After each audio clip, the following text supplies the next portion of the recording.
Angel Reese is arguably the most overrated athlete in all of sports.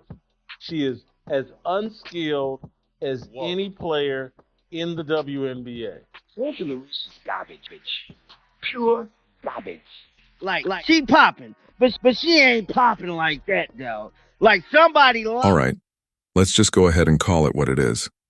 Something about this whole Angel Reese jersey sellout story smells a little off when news dropped that her unrivaled league jersey sold out in under 2 minutes.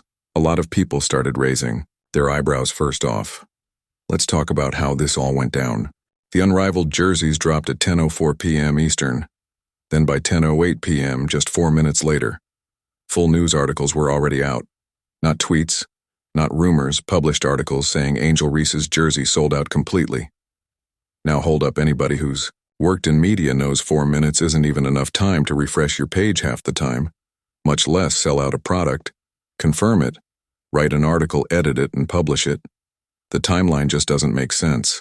And if you're sitting there thinking, man, that sounds way too polished, way too fast, you're not alone. And here's where it gets even sketchier. It wasn't just Angel's jersey that sold out instantly.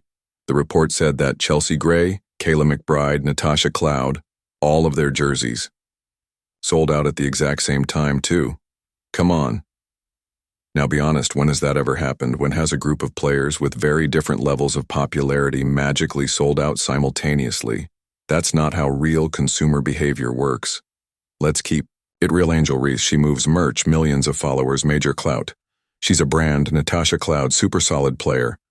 No disrespect, but she's not pulling Angel Reese numbers, it's not even close.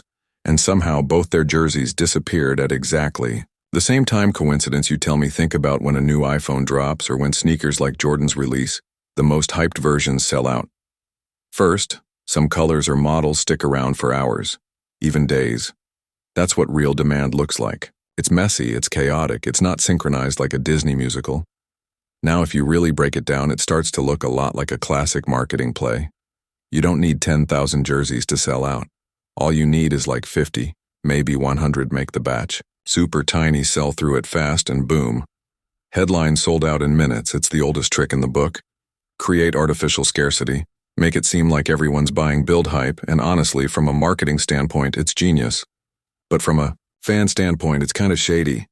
Real sellouts are chaotic websites, crash checkouts, fail, people get mad, resellers swoop in. That's what happened with Clark's Fever jerseys when she hit the WNBA. You had to fight the website just to get a size medium here. It was too smooth, no crashes, no wait times, just poof, sold out with polished news stories ready to go. Fans noticed too. You had people online like, I was on the site the second it dropped and still missed out. Folks were begging for restock, saying they clicked instantly and the jerseys were already gone. It just doesn't add up. And the biggest red flag, there's no real proof out there. No massive flood of Got My Angel Reese jersey as posts, no Instagram stories, no TikTok unboxings, nothing. If thousands of people actually bought these jerseys, where are they usually when something big drops? The internet is flooded with flex posts here, crickets, and let's not forget, the unrivaled league itself. Their viewership numbers, yikes, we're talking about numbers so low that high school games were doing better. It's tough out here. So how does a league that can barely pull 150 years in a row viewers suddenly sell jerseys like they're Nike? Make it make sense. It's also worth mentioning that Unrivaled reportedly hasn't even paid out the $50,000 bonuses they promised players. Yeah, you heard that, right?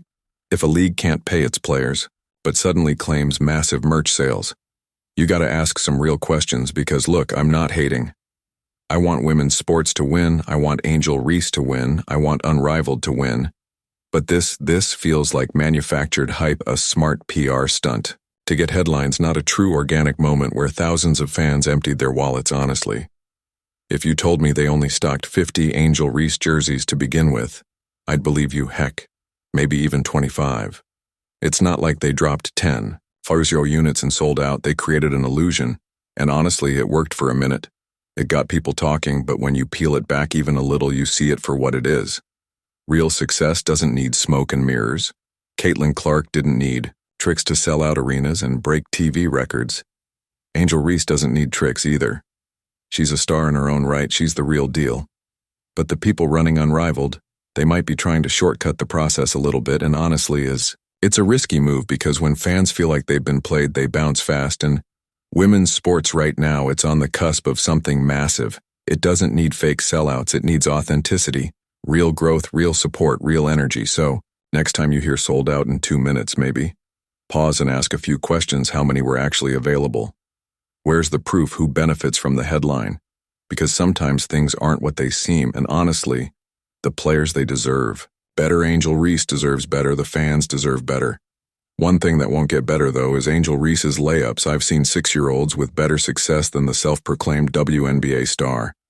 Let's be real, you ever see something so bold, so brutally honest that you have to just stop and go, wait, did that really just happen? Because that's exactly what went down.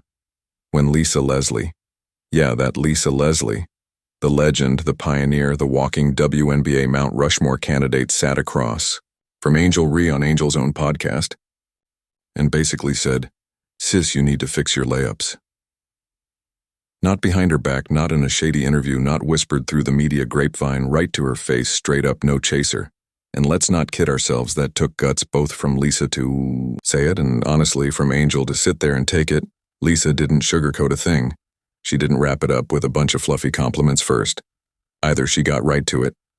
The biggest advice I have for you is going to be how you shoot your layups, period. Now for context. Angel Reese has been catching fire in the WNBA. Big personality, big game. She's easily one of the most marketable young stars in the league, but Lisa Leslie, she's been around the block. She's seen all the hype trains. Before she knows that flashy dunks and highlight reels only get you so far. If you want to be great, it starts with the basics, and here's the cold truth.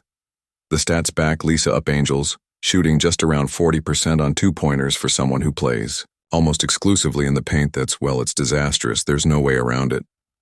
When you're 6'3" with her athleticism, you gotta finish at the rim. You have to. That's not a hot take. That's basketball 101. And Lisa Leslie said it to her face. With love but with no apologies. Can you imagine that happening to you? You invite a legend onto your platform and she cooks you respectfully but publicly. Most people, they'd be defensive, they'd laugh it off awkwardly. They'd edit that part, right? Out the episode, but Angel didn't. She left it in, and honestly, that tells me a lot about her character. She might have taken that punch to the pride, but she took it like a pro. No excuses, no side eyes. No editing the receipts that shows she knows. There's truth there and she's willing to hear it. That's the kind of mentality that if she sticks with it will take her from star to legend. Now let's not pretend this is just an Angel Reese thing either. Lisa wasn't just calling out one player, she was calling out a whole epidemic in the WNBA, right?